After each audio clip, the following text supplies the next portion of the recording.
Michael Fossel, Sophie Vanish parle aisément de la raison sensible. C'était un de ses premiers livres sur la Révolution française. Et vous, alors dans votre livre La privation de l'intime, et je crois que vous allez persévérer dans cette voie,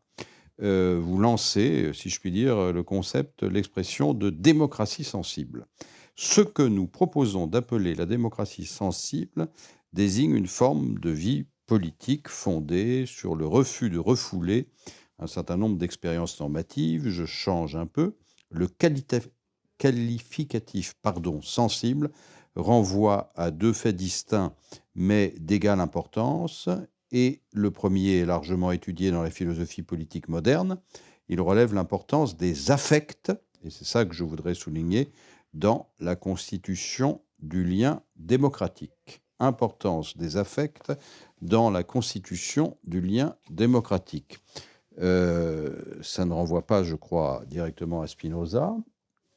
Ça ne vous fait pas de vous forcément un disciple de Frédéric Lordon, mais pourquoi cette démocratie sensible? Et pourriez-vous peut-être donner un exemple pour nous faire bien comprendre le concept? Alors pourquoi, je dirais, pour une raison fonctionnelle et pour une raison de fond. La raison formelle, c'est qu'on constate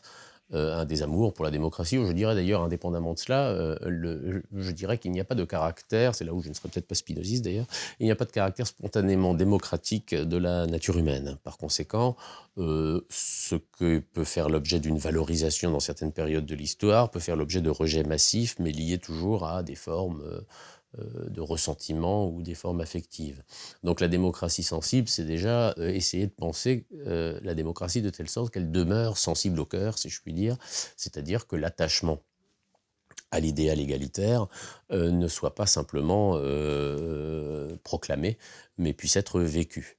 Deuxièmement, il me semble que alors, la démocratie renvoie à des expériences sensibles, c'est-à-dire que l'égalité, à moins de demeurer un principe purement abstrait, l'égalité, nous entretenons avec elle des rapports qui sont des rapports qui engagent d'abord nos corps. Alors si on admet de définir démocratie, là je reprends un peu la tradition ou de Lefort ou de Rancière, non pas comme simplement le pouvoir de tous, mais comme le pouvoir de n'importe qui. Et donc d'admettre que n'importe qui puisse occuper le centre de la scène, en quelque sorte. Là où j'ai le plus étudié pour l'instant la chose, même si je me propose de continuer à le faire de manière plus systématique, c'est lorsque j'ai écrit sur la nuit, parce que la nuit, c'est une expérience sensible. C'est une expérience qui se caractérise, pour le dire de manière simplement, de manière la plus simple, qui se caractérise par une affectation d'un sens qui est la vue. On y voit moins bien. Bon. Et par conséquent, comme on y voit moins bien, on est porté, du moins dans une vision que j'espère un peu plus optimiste de la nuit que celle que développe le romantisme, comme on y voit moins bien, on y est porté aussi à voir autrement, c'est-à-dire à admettre que puisse être sur scène, puissent prendre la parole, puissent se revendiquer à la fois dans leur corps et dans leur langage, des individus ou des collectifs qui, en plein jour, et sous les hiérarchies du jour, n'ont pas la parole, ne peuvent pas manifester leurs désirs ni leur corps. Autrement dit, la nuit, pas seulement la nuit festive, mais la nuit politique, la nuit de 68, la nuit de ce que justement Rancière appelait la nuit des prolétaires, hein, celle de ceux qui profitent de l'obscurité relative pour évoquer ce que le jour, les contraintes du jour, le rythme du jour, métro boulot dodo, comme on disait en 68, ne permet pas, eh bien, la nuit est un exemple de ce que peut être une démocratie sensible, c'est-à-dire un être ensemble, j'aime pas, je l'ai déjà dit, la formule vivre ensemble, mais un être ensemble qui ne passe pas par des hiérarchies dans le regard, parce qu'il y a une phrase que j'aime beaucoup, c'est dans La maman et la putain de Jean Eustache, où Alexandre dit vous savez comment les gens sont beaux la nuit. Ils sont tous beaux la nuit, ben, c'est pas parce qu'ils sont beaux, c'est pas parce que la nuit les rend beaux, c'est parce que la beauté ici devient en quelque sorte un attribut du regard, une caractéristique de notre regard sur eux. Ils nous apparaissent plus beaux la nuit, y compris dans leur caractère extraverti, parce que nous les voyons peut-être moins bien et sommes donc, de ce point de vue-là, moins attentifs à des hiérarchies en termes de beauté, de laideur et de richesse, de pauvreté, des différences de genre, etc. Autrement dit, cette espèce d'indulgence du regard nocturne me paraît être une des dimensions, évidemment, pas forcément centrale, mais une des dimensions, encore que, de ce que j'appelle démocratie sensible. J'évoquais à un moment Berlin, la vie nocturne, ou plus exactement, on peut juger de l'état d'une démocratie aussi en jugeant de l'état de sa vie nocturne. Non pas au niveau quantitatif de la fête qui est pratiquée, mais précisément au niveau égalitaire. C'est-à-dire que la fête restreinte, la fête comment dirais-je, la fête qui est réduite, disons, à ceux qui ont les moyens de la pratiquer, c'est précisément une fête qui reproduit la nuit, la hiérarchie du jour. Et de ce point de vue-là, on est loin d'être dans une démocratie sensible, parce que l'idée que n'importe qui peut prendre la parole ou se montrer, ou d'ailleurs refuser de se cacher aussi, parce que la nuit, c'est fort heureusement aussi un espace dans lequel nous pouvons fuir la lumière et la lumière blanche des néons, par exemple, eh bien, ces expériences-là doivent être aussi préservées au titre, je dirais, du caractère existentiel de la démocratie, et pas simplement de son caractère formel ou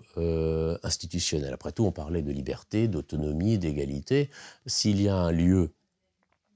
au cours duquel ces mots ne doivent pas simplement être érigés en valeur, hein,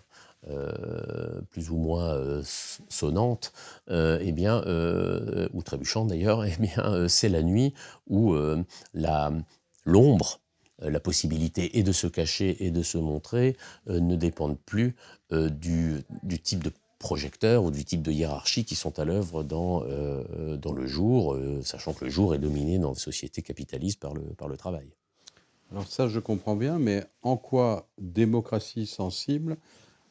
voudrait dire systématiquement égalité et non pas domination, par exemple?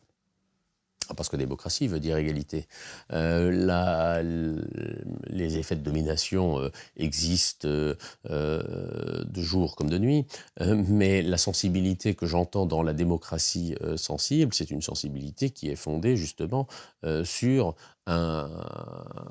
ressenti de l'égalité qui est refoulé par toutes nos sociétés, c'est tout à fait certain, puisqu'elles mettent en scène en permanence des oppositions, qu'elles soient de nature ethnique, de nature genrée, de nature sociale,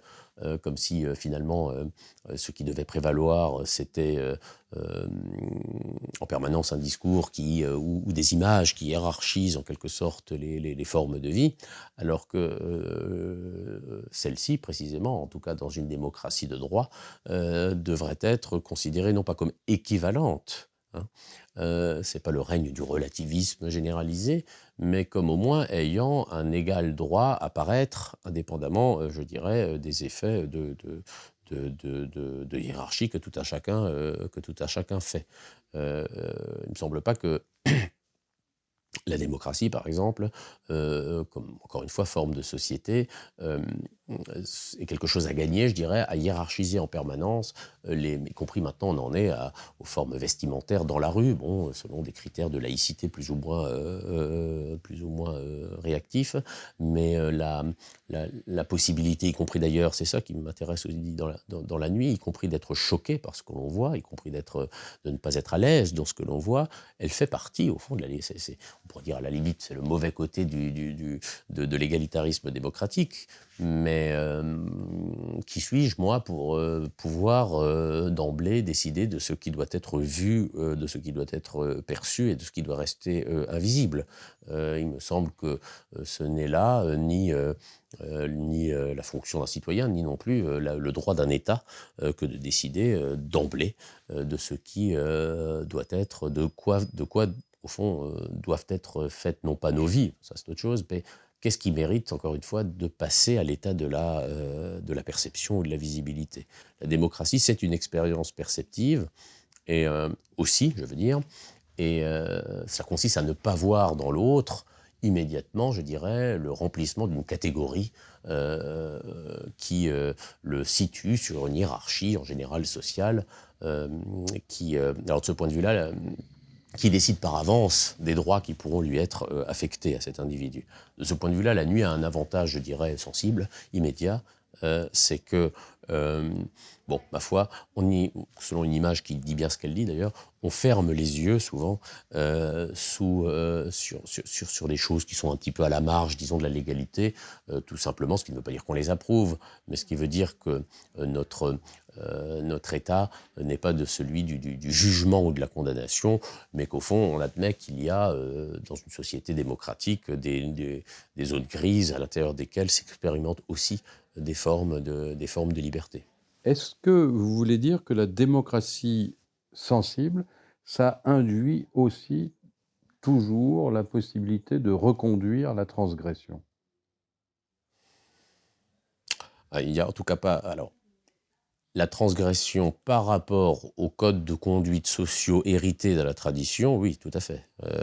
Justement, c'est bien la différence entre l'autonomie comme principe démocratique, hein, j'obéis à la loi à l'élaboration de laquelle j'ai participé, ce n'est pas la même loi que celle dont j'hérite ou qu'on m'impose pour des raisons familiales, culturelles ou religieuses. Alors, la possibilité de la transgression, évidemment, il faut la comprendre ici comme ce qui, je dirais, dans la démocratie, excède malgré tout l'état de droit. C'est-à-dire que, justement, on ne peut pas se contenter de dire, bon, enfin, on peut pas,